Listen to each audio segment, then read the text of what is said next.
Hello and welcome to Old Faithful. I'm Matt Trask. Thank you to Perfect Wave Productions, and my thanks to Black Hills Blend. Ashlyn at Black Hills Blend made the coffee for us. I'm enjoying Americano, of course, and my guest, very confident in his masculinity, got a vanilla caramel latte. How is it? It's delicious. That's the first vanilla caramel latte that's been on the show, so we needed a review of it's that. great. Yeah. And speaking of my guest, he is my guest, and his name is Devon Sants. How are you, Devon? I'm doing great. It's nice to see you. Thanks for coming on the show. Thank you for having me on the show. You bet. First of all, since it's on your shirt, tell us briefly about Blue October. Blue October is definitely my top 5 favorite bands of all time. Oh. Justin Furstenfeld is my favorite lyricist.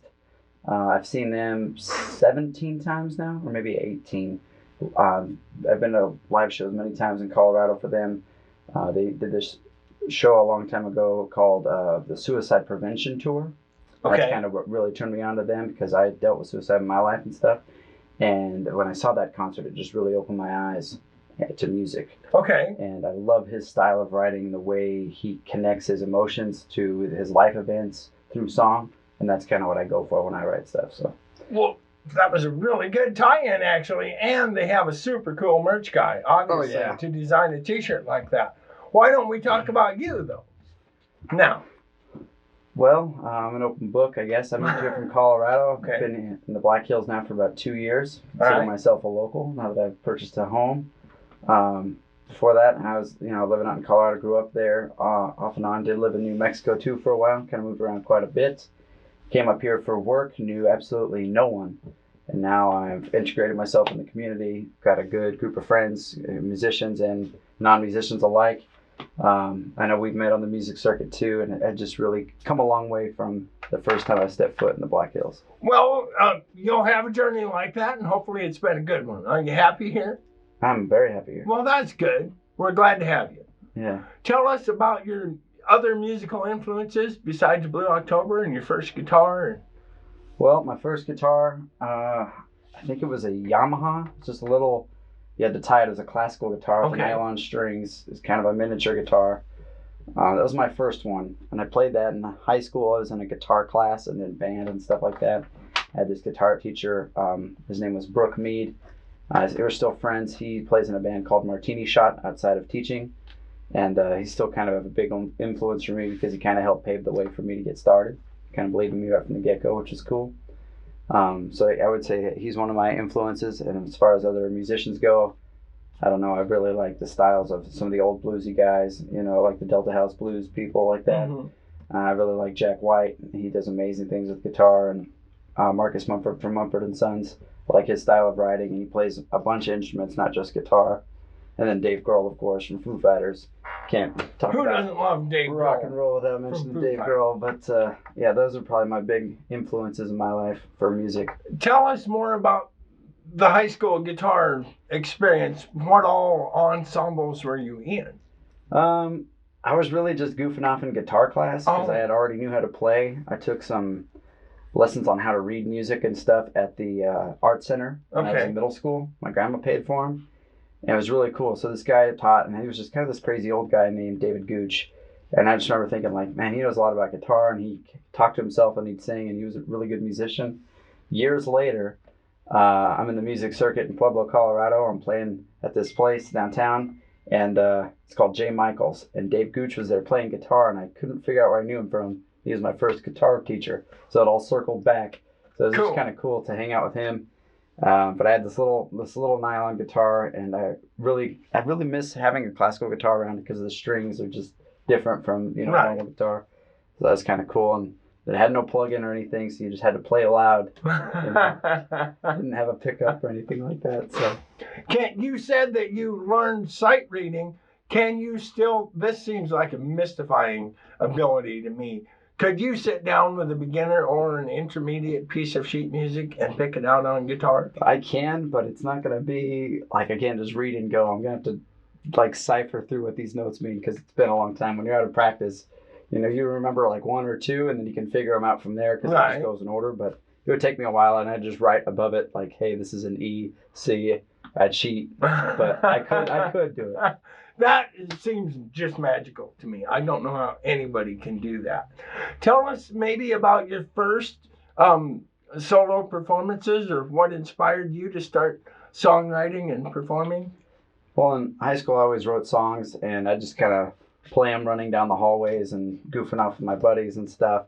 I'd write songs in my room about whatever, just to kind of help me get through things. I think I started that probably in like 8th or 9th grade, and some of them weren't very good.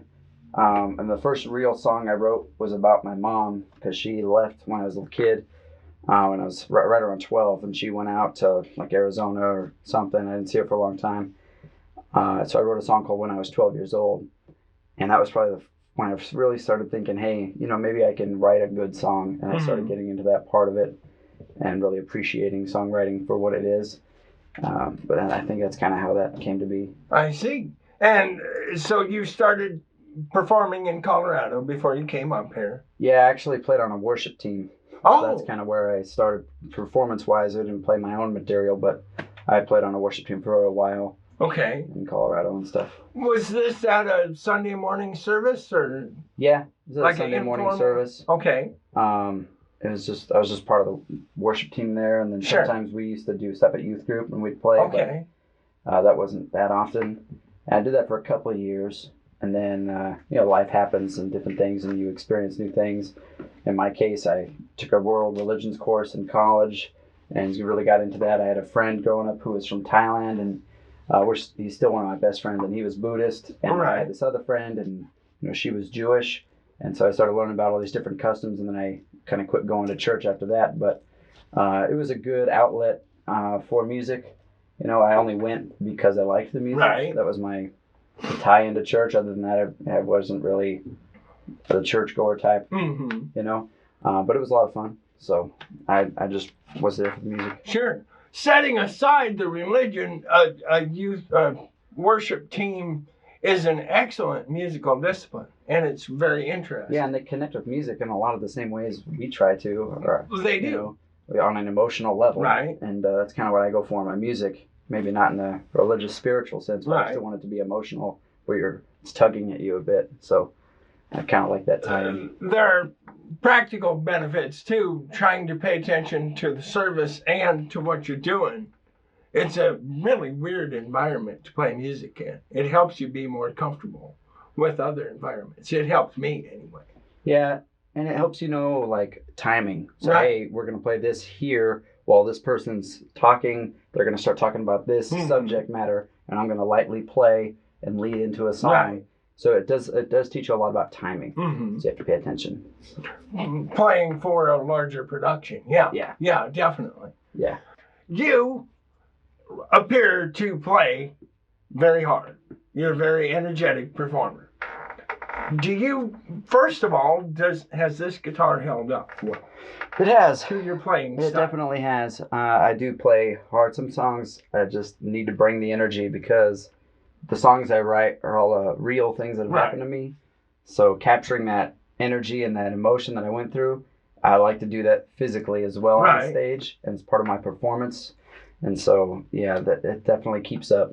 I appreciate that. Well, that's good.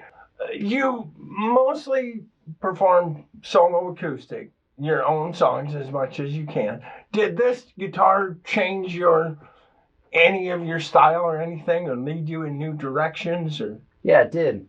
So on this guitar, the lower tones, I don't really write a lot of songs with lower kind of tones, bassier music. But this one is such a bassy guitar to where I've kind of incorporated that into my songwriting. Okay. Where I kind of I'll go up high and then come back down low, and there's a lot more, arcs in my songs than than there used to be. Whereas there's all kind of like just simple chords, just monotone kind of singing. Yeah. Now it's got all these different wavelengths that it goes through, and that's because of this guitar. Well, would make for a more interesting performance. Yeah. Yeah. Cool. So tell us about your social media information, where you will be playing.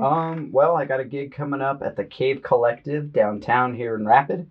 That's on March 15th at 7:30 p.m. I'm playing with Jason McCoo and Chris Husengay, both great musicians, so come check that out. You can find me on Facebook, Instagram, and that's just Facebook.com/Devon Sants. Devon Sants everything. You can find me on Twitter even. Also, I have stuff on iTunes, Spotify. You can find all my music there. Well, how about you play us a song, and we'll wrap up this little let's see here. We got other things to do while you put your guitar on. Remember my sponsorship with Trask Hay LLC, 5150858, large, round, and square bales. And Blue October says, change your strings. Ladies and gentlemen,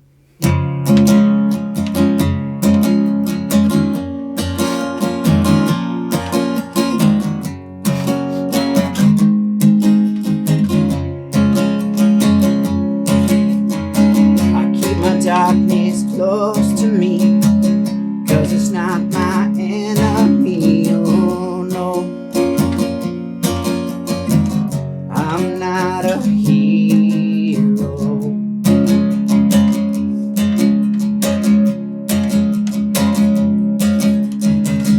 All these words in my head, they've all been said before. Like, why am I here? What do I stand for? I tell myself I'm free and stand for something, but I know deep down inside I stand for nothing.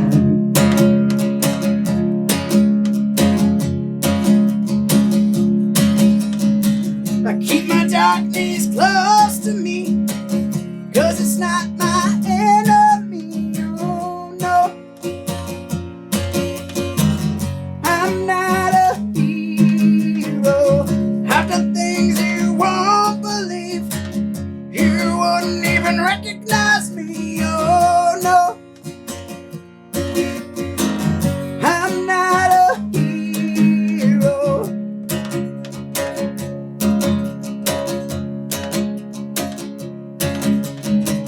I embellish stories sometimes, and I'll do it again. I've hurt people that I love and gave up on my friends. There's something going down when every sad song's hitting home. When you're out late with your friends, but you still feel alone.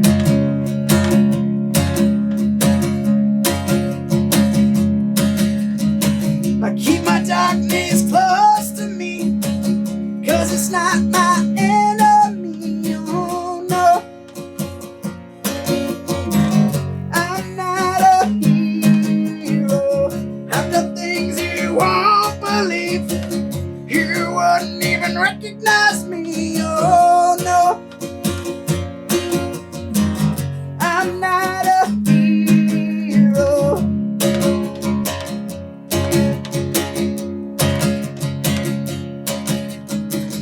Don't say a prayer for me, don't shed a single tear. I'm getting what I deserve, so let me disappear. If I am just a ghost, then I want you to know I let my demons be. I'm not a hero.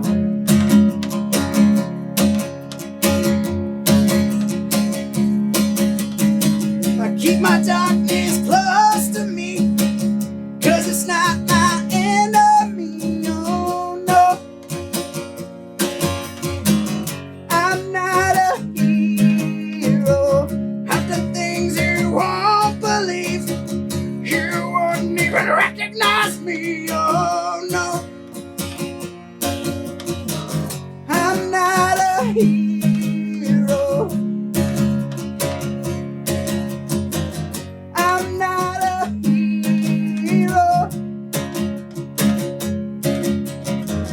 I'm not a hero.